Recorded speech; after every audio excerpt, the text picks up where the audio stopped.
Hello, জানো আজকে কি? আজ হচ্ছে আমার জন্মদিন। বিশ্বাস করো সারা বছর না এই দিনটার জন্য আমি খুব এক্সাইটেড থাকি, কবে আসবে দিনটা। আর দেখো রাত্রিবেলা ঠিক 12টা 10-15 নাগাদ বাবা ঢুকলো একটা হাতে কেক নিয়ে। আমি তো প্রচণ্ড খুশি। বিশ্বাস করো আমি এরকম mid night celebration life first time পেলাম এরকম সারপ্রাইজভাবে।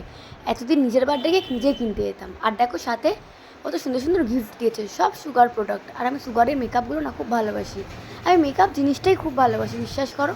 আমি অনেক দিন ধরেই ওদের বলছিলাম যে আমার অনেক মেকআপ শেষ হয়ে গেছে, কিনে দাও কিনে দাও। ওরা যে এভাবে সারপ্রাইজ দেবে আমি ভাবতেই পারিনি।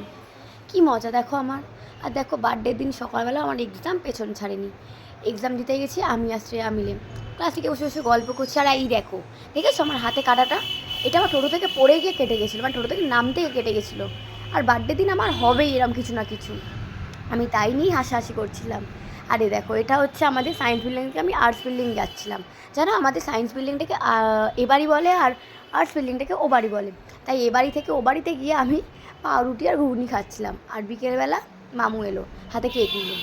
আর দেখো সাথে না মামুর শরীরটাও খুব খারাপ। মামু জানো তো চোখে না আঞ্জিনা মতন হয়েছে, ওই অবস্থায় ও কেক, তারপর একটা কুর্তি সুন্দর সব নিয়ে এসছে আমার জন্য।